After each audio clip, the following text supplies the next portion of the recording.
Thank you. Hello, my name is Christian, like Rav introduced me, not His Excellency yet, but I hope to be one time. I come from a country called Rwanda, like some of you who were here yesterday, you heard stories, Ifye, I hope I say the name right, she mentioned about the great work that Musekeweya group is doing for reconciliation in my country because of the genocide against the Tutsi from 1994. For some of you who don't know what it is, it's the small dot right in the middle of Africa. So if you come there, you won't miss it, believe me. I love my country very much, but it's also a country where I have had too many of these conversations, I think.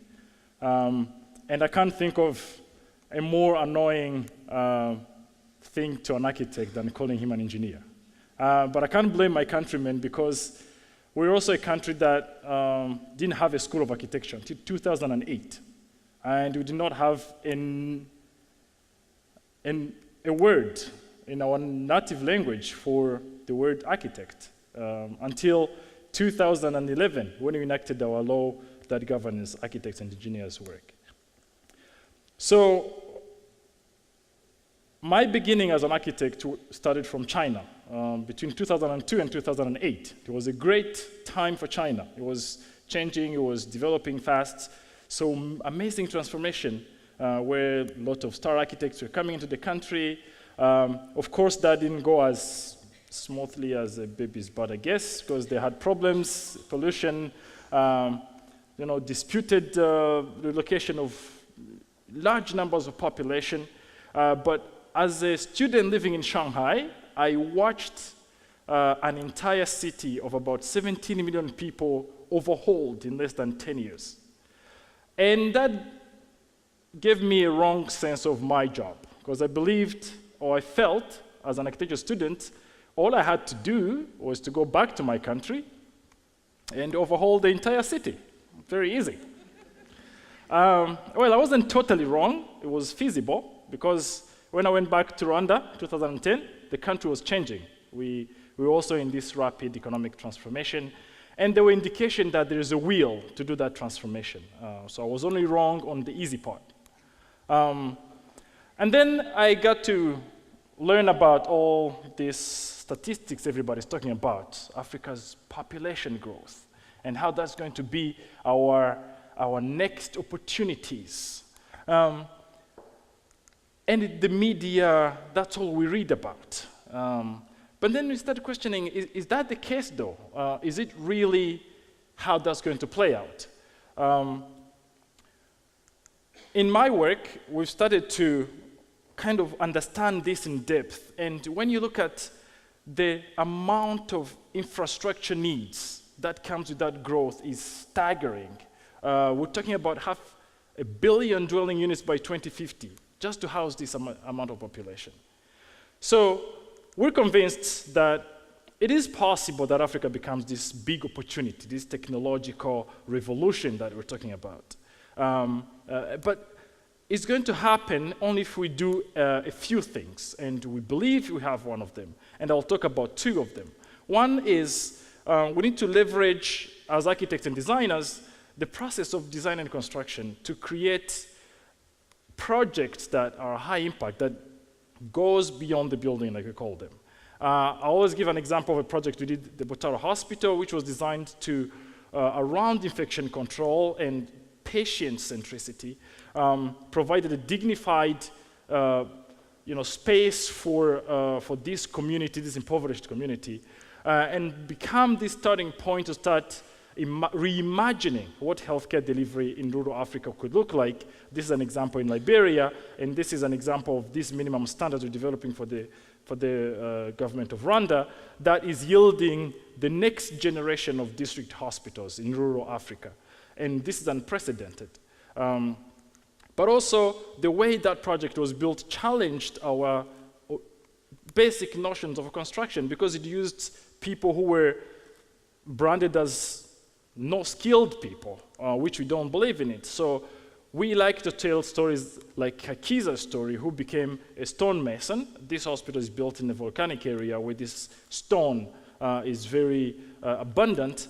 And they built this we developed together with them this beautiful curtain wall of the, sorry, not curtain wall, but a cladding for the wall of the hospital. And the photo on the right shows Akiza 5 years after the hospital was completed, working on a commission outside of the city of Kigali because someone saw the stone and loved it. And that has created this economic opportunity. The second thing we have to do is we need to create that design and construction process to offer opportunities to the communities we work with. I'll give an example of a project we worked on in Haiti after the earthquake, where we looked at treating cholera and designed this hospital that embodies everything that speaks to breaking the cycle of contamination and recontamination to a beautiful structure that everybody can take reference on and feel proud to have in their neighborhood. But also combines a high-tech solution of Eclipse's wall system. I don't know if most of you know it. It's just basically shutter system that is designed and cut by robots, with a simplified formula that this gentleman named Mackenzie could do with his hands and that tool he holds in his hands. And this is a beautiful story of Mackenzie telling about how he felt of our work together with him.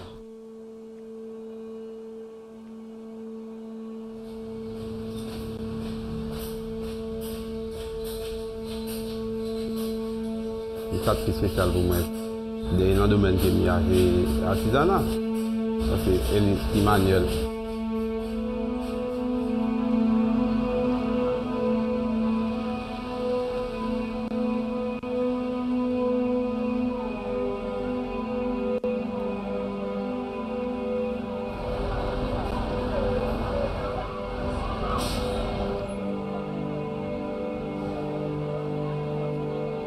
Mes amis, mon proche côté pour les collègues à faire.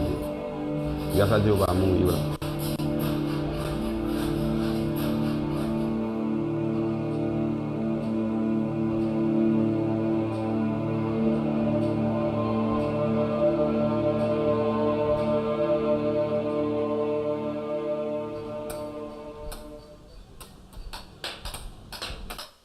De mon parti partisan, tout le monde a fonctionné.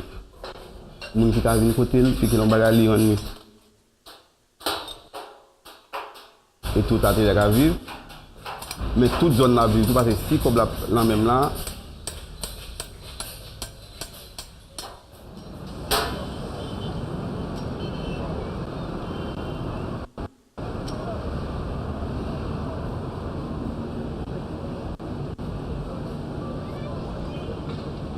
We believe that people, in order to develop their full potential, they need to have health opportunities, educational opportunities, and job opportunities.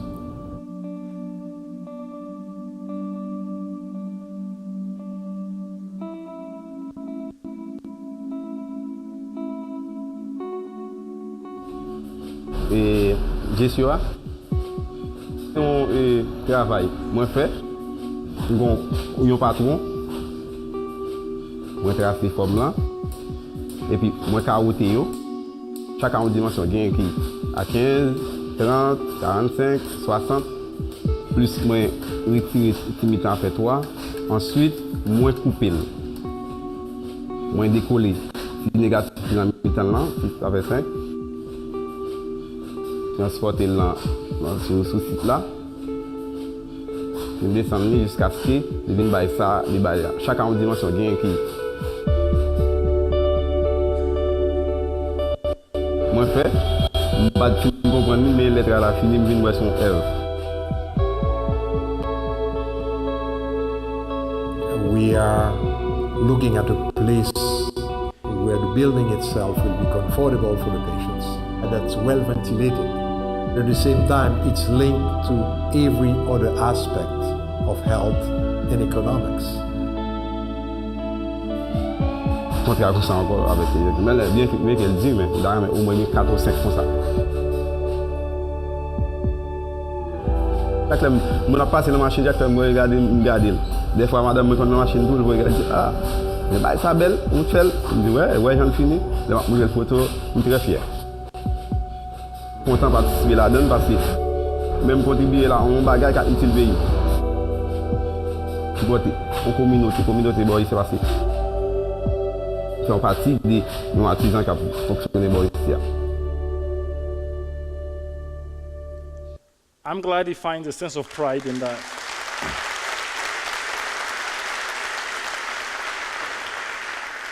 I'm so glad he finds a sense of pride in that because we're all very proud of that work we worked with him. So my audacious dream, like I said, is the African Design Center. And the reason we're thinking about it is because we think with these two, we can create a wheel that will set in motion systemic change in Africa. That's what we're calling it. Basically, the idea is that we'll design and test all of these things, implement them, prototype them, and then during that process, we research, we refine our findings, and then we insist on advocating for those. We communicate them. We make sure that people understand them, they can use them, they can inform our next project and make it better, and other people can also adopt it, like government and NGOs.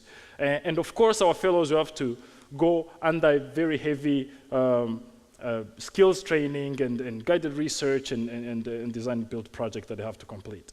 I'll give a quick examples of few fellows. We know it's going to work because it's something we've already done en masse. Theo is a graduate of the first school of architecture in Rwanda. Now you have a school. And Annie, she's a graduate of Tulane. They both worked on a project we did, Mobuga Primary School. That's them on site. Mobuga Primary School essentially was like any typical African school you'll see in the village, just a row of classrooms around the court, a big open field. And when you looked at the classrooms, they were very basic. That's what they called them back home. So they understood that we need to challenge this notion of primary schools and create separate playgrounds because bigger kids wouldn't let smaller kids play in the first place. But if you have multiple different ones, the younger ones could play in one, the bigger one plays in another one. And also think about low fab. Instead of using cheap synthetic blankets that we get from China, we could use banana leaves for our concrete columns to cure them. Coordinate with cooperatives and tap into the existing crafts to create beautiful ceilings made of reeds. And I have to go back and show that the gentleman on the right is the mayor of that district. So pulling out his expensive smartphone to take a photo of that ceiling is ultimate success for us. I want to give also another example of Jancy and Jonathan. They're from Congo. We worked on them on an incredible project in Ilima, Congo, in the Equator province. That's them on site. It's a place that takes 5 days to get to. From Kigali, you take 5 flights, and the last leg, you take so many things, but the last leg is a 6-hour motor ride and on bridges like this and trips. So that makes logistics of the project really difficult. So we understood we had to make everything from the site, using mud bricks and wood we cut from site. But also, like on the outset, we understood, and Jonathan and Jancy more than anybody else understood that we have to invest at this front stage of the project and create really heavy descriptional documents that a normal architect not create in normal circumstances, because communities we work with are judged on how intelligent they are by how well they speak French.